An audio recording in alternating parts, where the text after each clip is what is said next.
Today I'm showing you my build for God of War difficulty. Now in this difficulty, if you haven't played it yet, it takes many hits if you don't have a lot of strength to kill the enemies, and they do immense damage.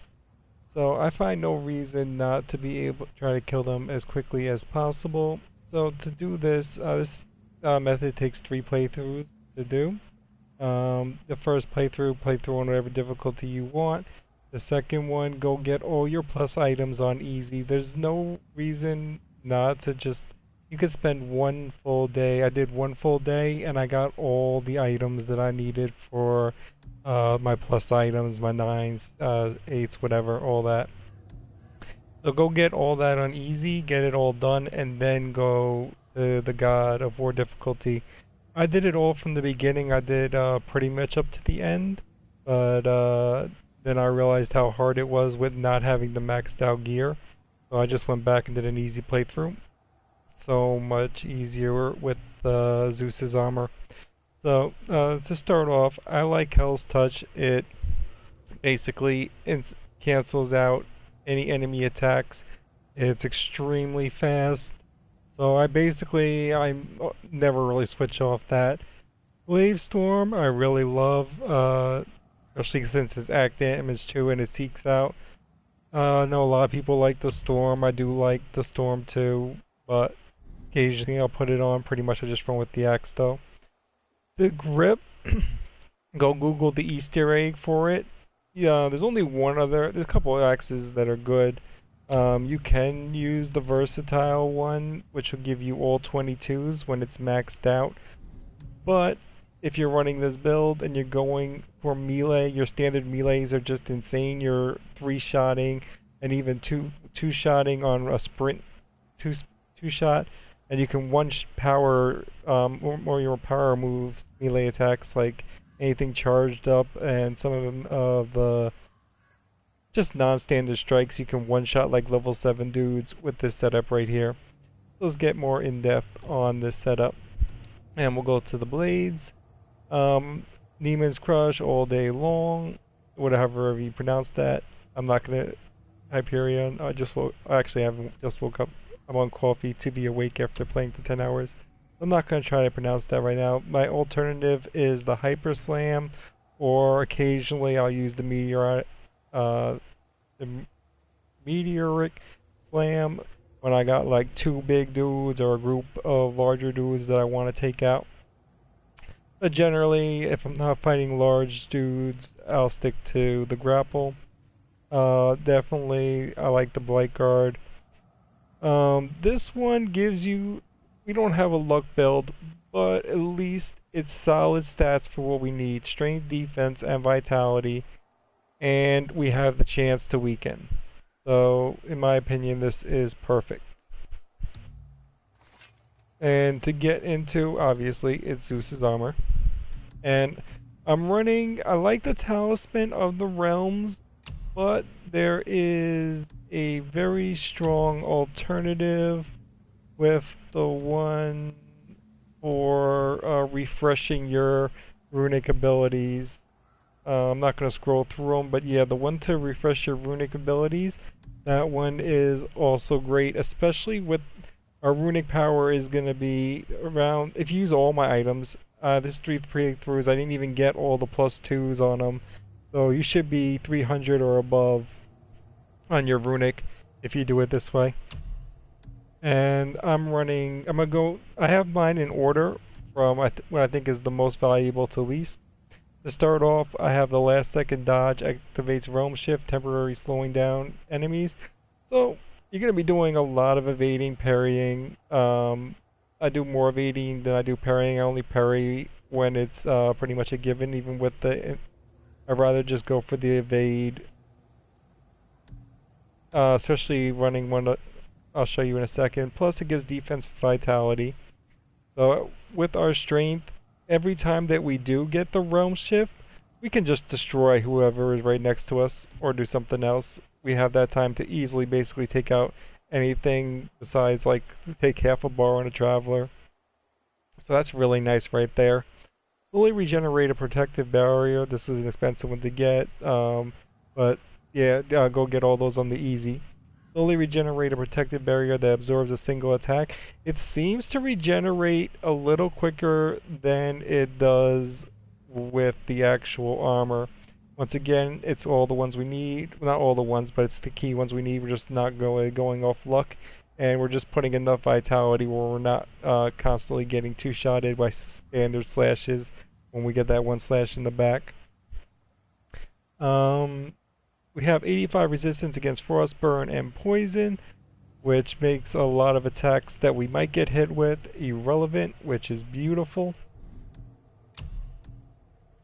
We have activate immediately after being hit to recover faster. So if you do get hit, just hit block and you can recover faster. Also has the more important one right here is also has a passive effect that increases the timing window on parries. And yes, I don't know the exact milliseconds that it increases, but it is much easier to parry with this on than with it off.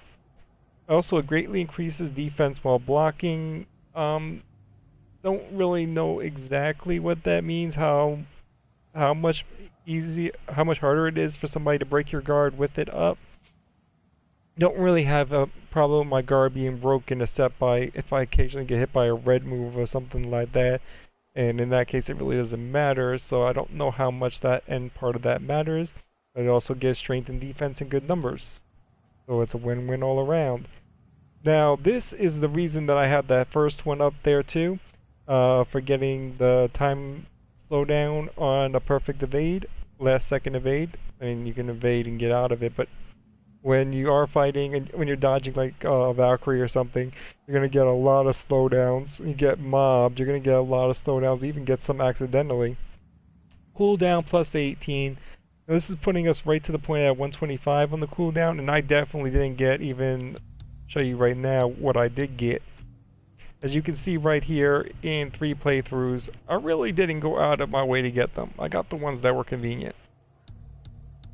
So you're going to have your 125 on your cooldown doing it like this. Now that speed boost really makes a difference on the evade. Definitely worth getting. You can't combine it, two doesn't not make a difference. You just need the one. Now, this one right here, we're not going for the low perk activation, grants a shard boost to strength, defense, or runic, because it's a random and it's low perk. We're not doing a luck build. Why do we want this? 55 overall perk points. Yes, only 40 of them are going into the categories that matter, but we still have a couple of things that can be activated, so 72 is not terrible. I still get activation. And all the activations are good. We are doubling this one because of how beautiful it is. Just that overall stat boost to just put our numbers up just a little bit more. Now this one can be interchangeable. I like it because it's 18 in strength and you throw I throw the axe a lot in the hardest difficulty. Especially starting off battles and when I want to drop those nightmares quick, that nightmare blast is a bombshell, so you don't want to get hit with that. So it's great to have this on hand, especially when you want to evade, throw it. This also works for your backup throw. Not sure if it works on the glaive or not, but it technically is an axe throw.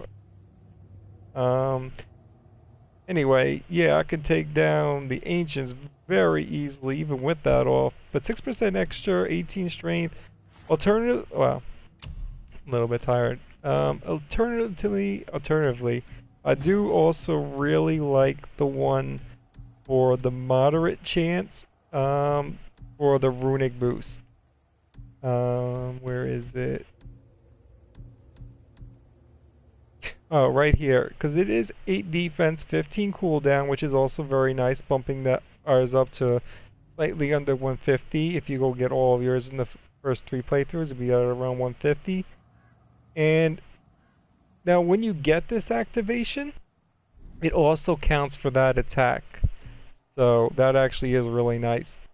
Now this one we're running mostly for the runic defense, vitality, and cooldown.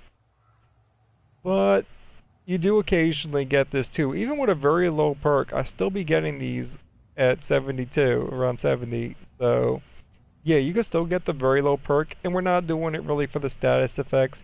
We're doing it more because it lasts 10 seconds, and it can prevent being staggered. But even more importantly, it has the numbers that we want, adding a good amount of value to our overall build. Now, as I said, I use the Talisman of the Realms because in 5 seconds, I can melee basically anything down, can't take out a whole army, but I can put some serious damage into whatever is the biggest threat. So I really like being able to slow time for 5 seconds, especially on bosses and large dudes, travelers, put some heavy damage in. Um, Very high perk activation to grant a health boost on any successful rune attack. Well, our runic is 305, and if we do get hit, we want to be able to get some of that life back. So this is a very nice one, especially coupled with the fact that we have runic at 15, vitality at 8, and cooldown at 8. Very nice on one right there. We have nearby enemies within 15 meters are weakened. Now, I think this is a typo. I think it really should be 1.5 meters. You basically have to be toe to toe to the point where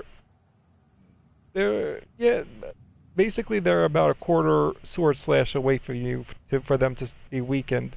But it has all the numbers that we want. It has very good overall stats for this build.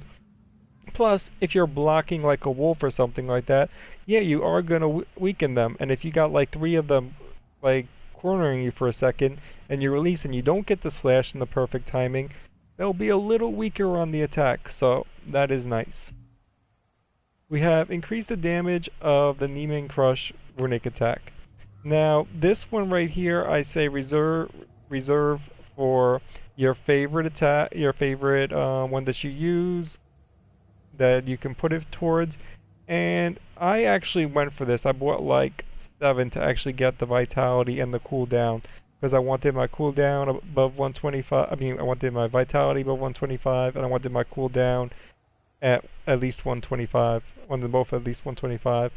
And these numbers worked for me. This got me to where I needed to be.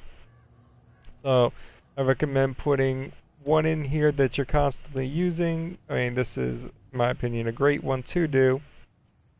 And as you can see right here, well, this is just the beginning. I just started this over after doing this build and testing it out. And yeah, I'm 2-slashing the level 7 dudes, which were taking me like 10 slashes on my first playthrough. So it does work just as good as I was doing it on the hard mode. It's just as effective.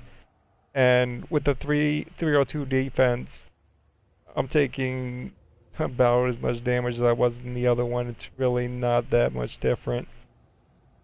So there you have it. I hope this helps. Have a good one.